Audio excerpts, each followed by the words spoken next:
সাথে আছে আমি রনি দত্ত। দর্শক, আমরা এখন অবস্থান করছি চট্টগ্রামের পটিয়া ইন্দ্রপুল এলাকায়।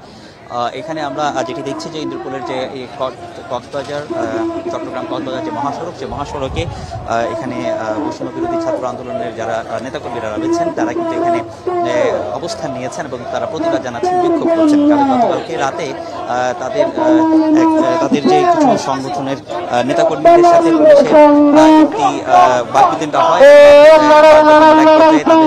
এক ধরনের তাদের যে অভিযোগ থেকে লাঠিচার্জ করা হয় এবং সেই লাঠিচার্জের কারণে অনেক নেতাকর্মীরা আহত হন। তো এই প্রতিবাদে তারা এখানে বিক্ষোভ করছে। আমরা একটু জানতে চাইবো, এখানে অনেকে নেতাকর্মীরা রয়েছেন, একটু যদি একটু বলুন কি আপনাদের কি কারণে এখানে আজকে এখানে দাঁড়িয়েছেন? গতকালকে রাতে 9:30টার দিকে আমাদের বৈষম্য ছাত্র আন্দোলনের যে পটিয়ার যে প্রতিনিধিরা আছে তারা জুলাইয়ের প্রথম দিন হিসেবে মোমবাতি প্রজ্বলন কর্মসূচি শেষ করে বাসায় যাচ্ছিল। তখন তারা রাঙ্গামাটির একজন ছাত্রলীগের পোস্টের নেতাকে দেখতে পাই। তাকে দেখার সাথে সাথে তাকে ধরে পটিয়া থানায় সোপর্দ করার জন্য নিয়ে যাওয়া হয়। কিন্তু যখন পটিয়া থানায় নিয়ে যাওয়া হয়, তার যে কুকীর্তি এবং তার পোস্টেড লিস্টগুলো দেখানো হয়, তারপর আসলে পটিয়া থানার ওসি ওই ছাত্রলীগকে তার নামে কোনো মামলা নাই এই কারণ দেখিয়ে গ্রহণ করতে চায়নি।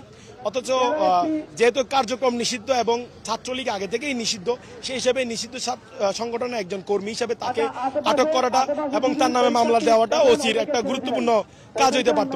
কিন্তু এটা না করে যখন ছাত্র জনতা এবং আমাদের বৈষম্য ছাত্র আন্দোলন সহ ছাত্র দল, ছাত্র শিবির এবং আরো কয়েকটি সংগঠনের ছেলেপেলেরা একসাথে তার সাথে কথা বলতে যায়, তখন তাদেরকে ভিতরে আমাদের ছাত্রদের উপর হামলা করা হয়। হামলা করার পর যখন তারা হাসপাতালে ভর্তি হয়ে দ্বিতীয়বার আমাদের শহর থেকে বৈষম্য ছাত্র আন্দোলন চট্টগ্রাম মহানগরের যুগ্ম আহ্বায়ক রিদওয়ান সিদ্দিকী থানায় এসে কথা বলতে আসে, তখন তাকে আটক করে দ্বিতীয় দফায় 12:30টার দিকে পুলিশ 8 গাড়ি গ্রাম্য পুলিশ নিয়ে এসে তাদের উপর হামলা চালায়। যখন হামলা চালাই তখন আমাদের ভাইদের সংখ্যা ছিল 40 থেকে 45 জন, কিন্তু পুলিশের সংখ্যা ছিল 300 জনের মতো এবং ট্যাগ দেওয়া হয়েছে আমাদের নেতাকর্মী এবং ছাত্ররা নাকি মব করেছে। কিন্তু এই যে 40 জনের উপর 300 জনের লাঠিচার্জ এবং বাজেভাবে যে হামলা করা হলো, এটা যে এক প্রকার মব, সেটা ওসি কোনোভাবে বুঝে উঠতে পারছে না। ওটার প্রেক্ষিতে আজকে আমরা এখানে কর্মসূচি দিয়েছি। যতক্ষণ পর্যন্ত ওসিকে প্রত্যাহার করা না হচ্ছে এবং যতক্ষণ পর্যন্ত এসপি এই হামলার সুষ্ঠু একটা জবাব না দিচ্ছে, ততক্ষণ পর্যন্ত আমরা এখানে থাকবো।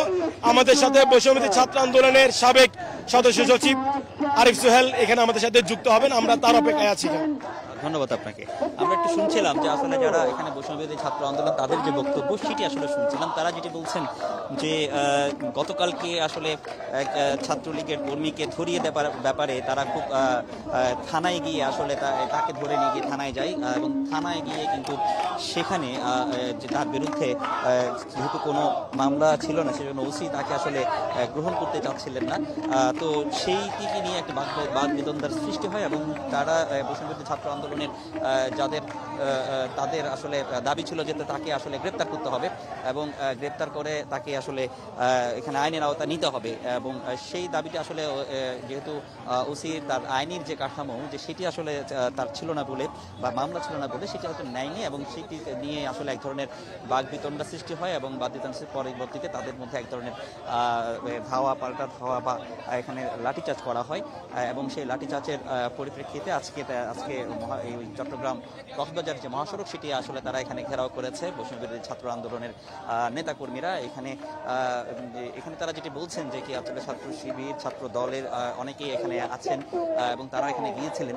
তো সেখানে তারা আসলে এই যেহেতু এটি তাদের যে দাবি সেটি হচ্ছে যতক্ষণ পর্যন্ত থেকে এখানে প্রত্যাহার করা হবে না ততক্ষণ পর্যন্ত তাদের যে আন্দোলন সেটি তারা আসলে চালিয়ে যাবেন। তারা আমরা দেখছি যে মহাসড়কে এখন আগুন জ্বালিয়ে টায়ার জ্বালিয়ে এখানে আগুন তারা প্রজ্বলন করেছেন এবং এই মহাসড়ক অবরোধের কারণে উভয় দিকে কিন্তু একটা যানজটের আসলে সৃষ্টি হয়েছে। কারণ আপনি জানেন চট্টগ্রাম কক্সবাজার মহাসড়কটি আসলে গুরুত্বপূর্ণ একটি মহাসড়ক এবং এই মহাসড়কে প্রচুর যানবাহন চলাচল করে। তো এই যানবাহন চলাচল করার যে উভয় পাশে কিন্তু বেশ যানজটের আসলে সৃষ্টি হয়। তো এখানে আমরা একটু লক্ষ্য করছি এখানে বিভিন্ন যে মানুষজন রয়েছেন আটকে পড়েছেন তাদেরকে আমরা আসলে এখানে দেখছি। তারা আসলে বিভিন্ন সময় এখানে বিভিন্ন জায়গা থেকে যারা আসেন তারা কিন্তু আটকে গেছেন এবং তারা এখানে আটকে পড়েছেন। আমরা একটু জানতে চাইবো, আপনারা কি আটকে পড়েছেন বা এখানে আসলে যেতে পারছেন, আপনার কষ্ট হচ্ছে নাকি? আমরা যাচ্ছি, আসলে আমি আসতেছি আমিরাবাদ থেকে, যাচ্ছি শহরে আর কি, সেই প্রবলেম ফেস করতেছি। কি সমস্যা হচ্ছে বা এ ধরনের ওদের কাছে কি কিছু রিকোয়েস্ট করেছেন? হ্যাঁ, এই তো যেতে দিচ্ছে না। এইমাত্র এই ছেলেটাকে বললাম এই যে আমরা শহরে যাচ্ছি, বলে যে যেতে পারবেন না, ঘুরাই দেন। এটা আসলে জনদুর্ভোগ হচ্ছে। এর ঘটনাটাও আসলে ঠিক হয় নাই, যেটু যতটুক জানি পটিয়াতে একটা ঘটনা ঘটছে। তো এটার একটা আসলে সুস্থ তদন্তের মাধ্যমে এটা সমাধান হওয়া দরকার, কিন্তু এটা এইরকম জনদুর্ভোগ হইলে তো আসলে মানুষের অনেক কষ্ট হয়ে যাচ্ছে। আমার একটা ফ্রেন্ড এখন আমাকে কল দিছে, সৌদিয়া গাড়িতে আছে, তার মনে হয় ভিসা সংক্রান্ত একটা কাজের জন্য যাচ্ছে আপনার ভিসা অফিসে। তাই 2টার মধ্যে যেতে হবে। এখন যদি না হয় তাহলে তার তো একটা অনেক বড় একটা সমস্যা হবে। আমরা আসলে দেখছি এরকম অনেক জরুরি কাজে কিন্তু অনেকেই আটকে আছেন, বিভিন্ন জায়গায় যাচ্ছেন, কিন্তু তারা হয়তো বিভিন্ন কারণে এখানে আটকে পড়ে এখানে যেতে পারছেন না। এখানে তারাও কিন্তু বিষয়টি আসলে জানাচ্ছেন যে আসলে কিভাবে কি সমাধান করা যায় এবং বিভিন্নভাবে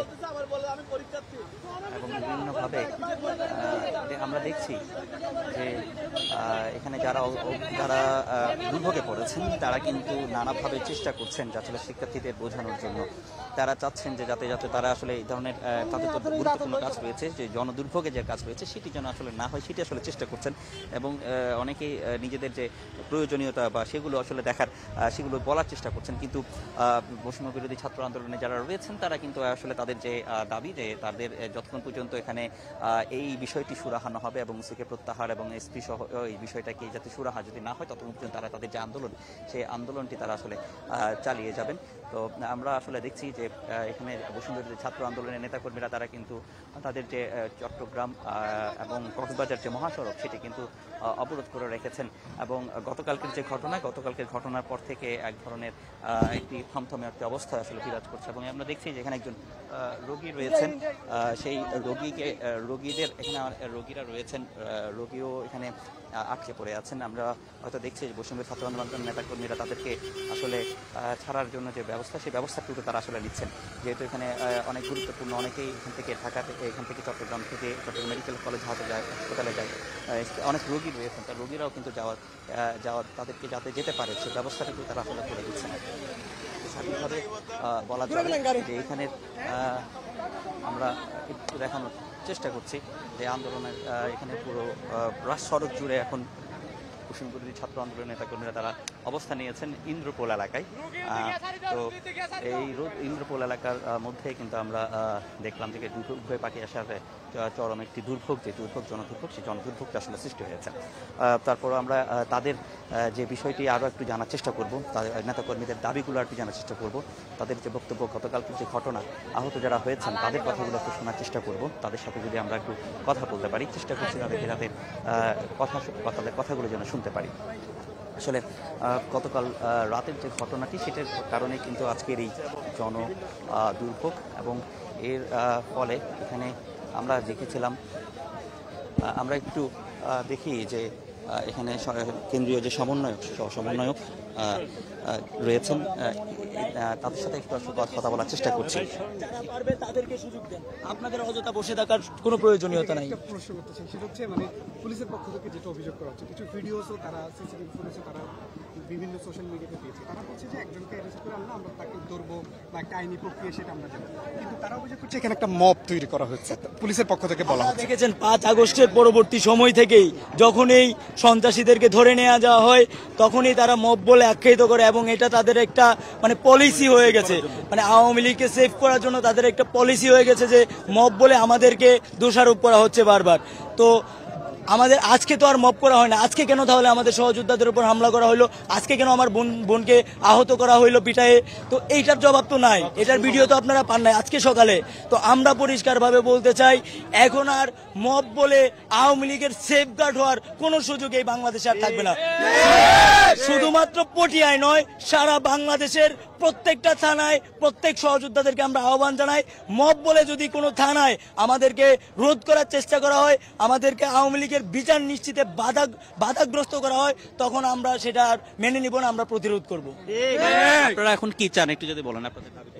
আমরা অনেকবার বলেছি যে এই যতক্ষণ পর্যন্ত এই পটিয়া থানার ওসিকে অপসারণ করা না হবে এবং হামলার নেপথ্যে থাকা সার্কেল এসপি এবং সেকেন্ড অফিসার যারা এই হামলার নেপথ্যে ছিল তাদের প্রত্যেকের বিরুদ্ধে যতক্ষণ পর্যন্ত ব্যবস্থা নেওয়া না হবে এবং ওসিকে বাধ্যতামূলক অপসারণ যতক্ষণ পর্যন্ত করা না হবে ততক্ষণ পর্যন্ত আমাদের এই ব্লকেট কর্মসূচি চলবে।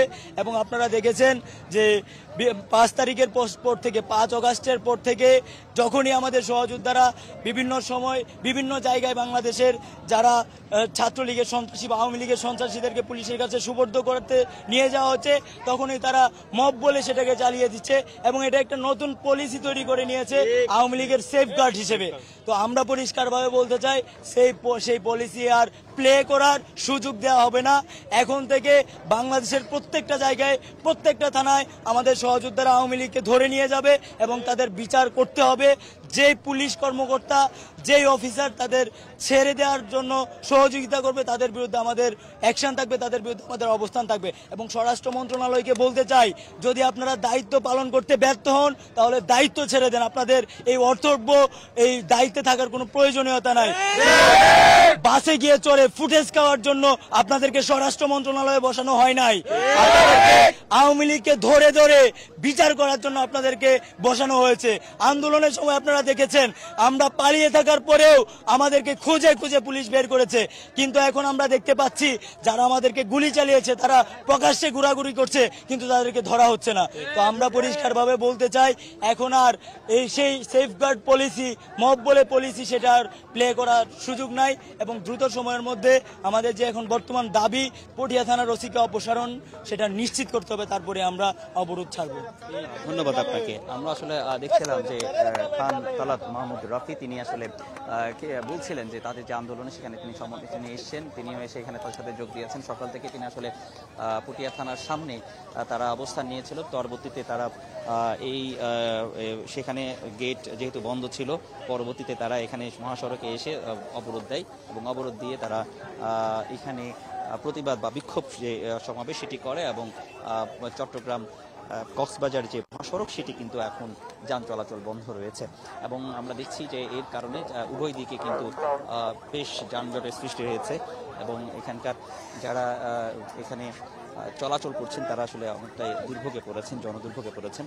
যদিও তারা যেটি বলছেন, মানুষজন যারা বলছেন যে যাতে দুর্ভোগ যাতে না হয় সেভাবে যদি কোনো কর্মসূচি নেওয়া হয় তাহলে তারা সেটি আসলে তারা আসলে চেয়েছেন। আমরা একটু দেখছি যে অ্যাম্বুলেন্স এখানে যাচ্ছে, সেই অ্যাম্বুলেন্সটি আসলে এখান থেকে যারা আসলে অসুস্থ আছেন অনেকেই তাদেরকে যাতে সহজে নিয়ে যাওয়া যায় সেটাও কিন্তু ব্যবস্থা করে দিচ্ছেন। অনেকে অ্যাম্বুলেন্সে করে যারা অসুস্থ রয়েছেন বান্দরবান থেকে এই অ্যাম্বুলেন্সটি চট্টগ্রাম মেডিকেল কলেজের উদ্দেশ্যে যাচ্ছে।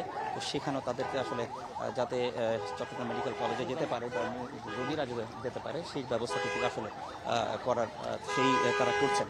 আমরা আসলে দেখছি যে অনেকে তারা তো কথা বলছেন এবং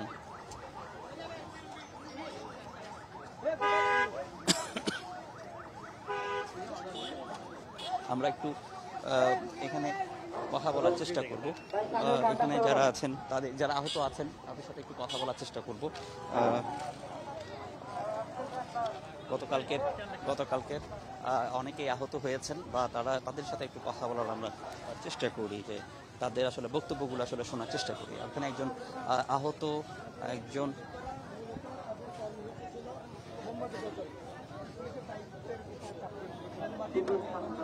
সেখান থেকে তাদের কাছে খবর গেছে দীপঙ্কর নামে একজন ছাত্রলীগ সদস্য সে পটিয়াতে অবস্থান করছে এবং বৈচার ছেলেদের বিষয়ে তার কাছে সে কিছু ডাটা কালেকশন করছে।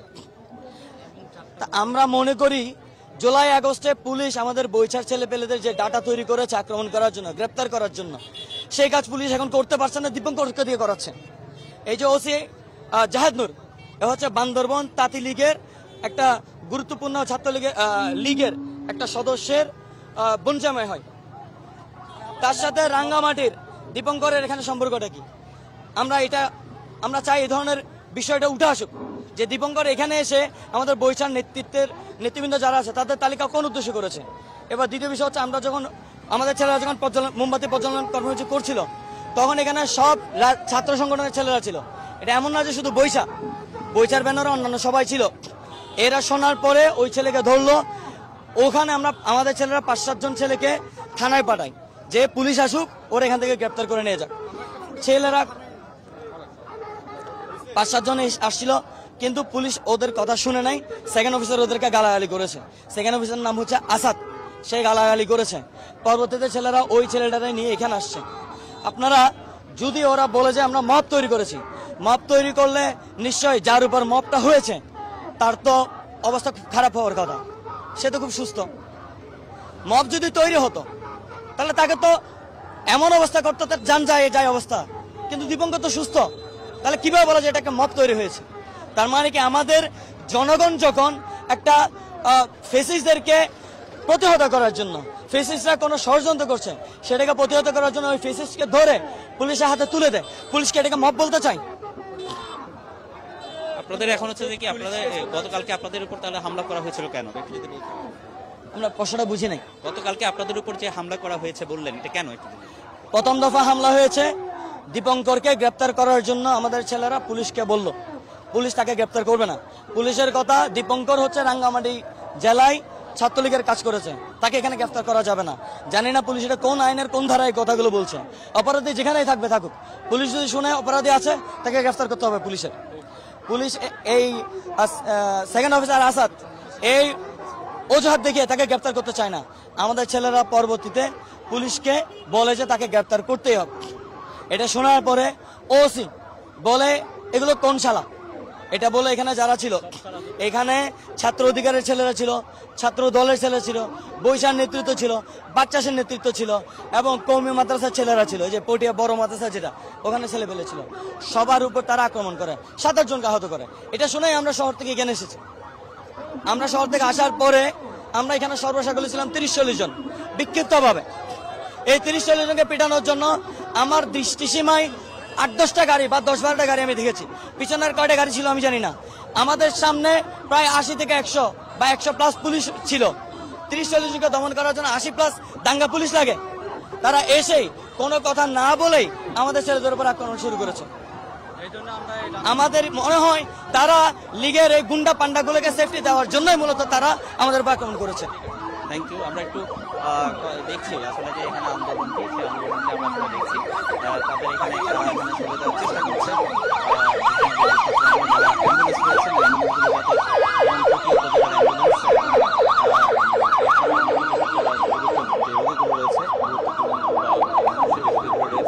তাদের যাতে দ্রুত পাঠিয়ে দেওয়া যায় সেই আসলে সেই চেষ্টাটা আসলে করা হচ্ছে। আমরা আসলে দেখছি যে গ্রামের থেকে চট্টগ্রাম মেডিকেলে তারা যেতে পারে সেই ব্যবস্থাটা করা হচ্ছে।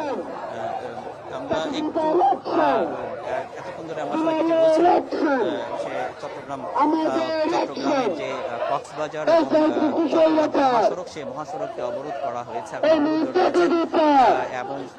এখানে তারা আসলে পর্যন্ত ওসির হবে না এবং একই সাথে এটার ব্যবস্থা নেওয়া হবে না, সেটি কিন্তু চলবে। তো এই ছিল এখানকার